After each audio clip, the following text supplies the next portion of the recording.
दाखवणार आहे. तसं तर आपल्याला कारलं नावलीचं असं सगळ्यांसाठी. आज मी अशा प्रकारे करणार आहे, ते सर्वजण तुम्हाला सारखं बनवायला लावतील.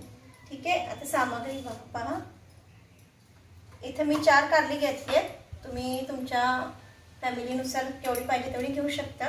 आणि थोडीशी मिरची पण मला मिरचीची पकोडी आवडते, त्याबरोबर मी मिरचीची पण पकोडी तुम्हाला दाखवणार आहे. बघा, कारली घेतलेत आणि धुवून मध्ये मध्ये चिरून ह्या अशा मिरच्या घेतल्यात.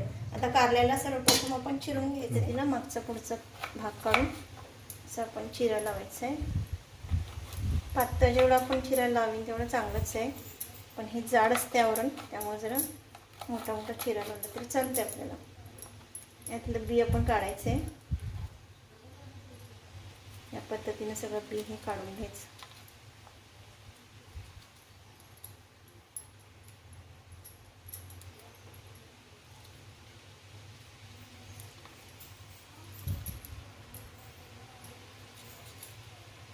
आपण आता हे कारले चिरून घेतले लांबड्या लांबडं. आता हे आपण सगळ्या एका मोठ्या प्लेटमध्ये खोलगट अशा काढून घेऊया. यामध्ये मीठ घाललं थोडंसं, 1 चमचा, आणि हा अर्धा लिंबू पिळून घ्यायचा आहे.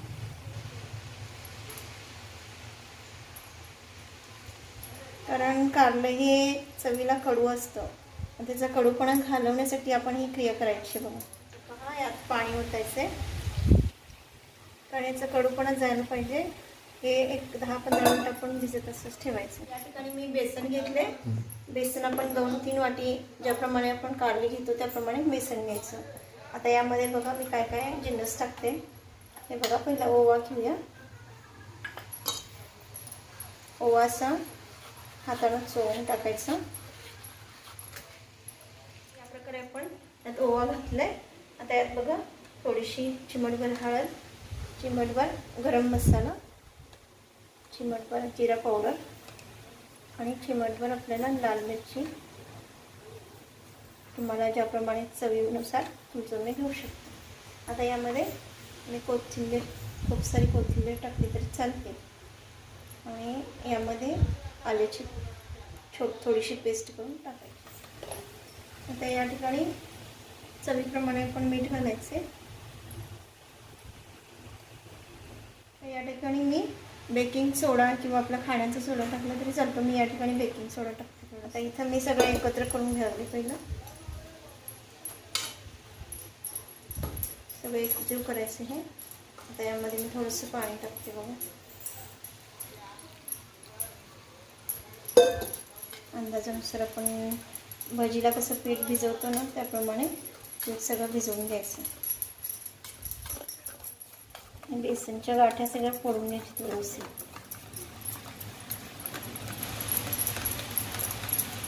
आता मी कढाई ठेवते गॅसवर. गॅस चालू करायचं. तेल टाकूया. आपल्याला कारल्याची पकोडी तळायची आहे. आपल्याला जास्त तेल टाकायला पाहिजे. बघा, अंदाजाने तेल टाका.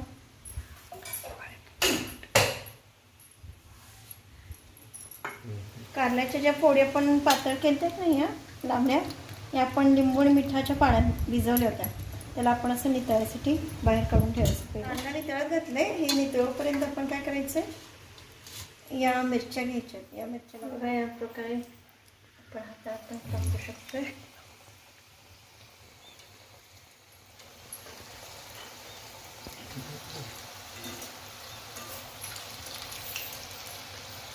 या पकोड्या आता तळलेल्या. आता इथे बघा कारली आपली पूर्ण चांगली नितळलेत. आता आपण एक एक कारलं यात असं भिजवून, जसं मी मिरची तळले त्याप्रमाणे कारलं सुद्धा एक एक करून आपण टाकायचं.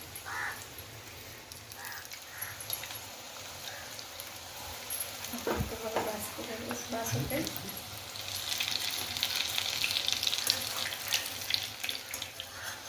हे बघा अशा प्रकारे आपल्या तळून झालेत. हे बाहेर काढते. अगदी कुरकुरीत छानपैकी चांगल्या क्रिस्पी होईपर्यंत आपण ह्या तळून घ्यायच्यात व्यवस्थित, म्हणजे आत कारलं आपलं कच्चं राहू नये यासाठी चांगल्या तळून घ्यायच्यात. काढून घेते आपण.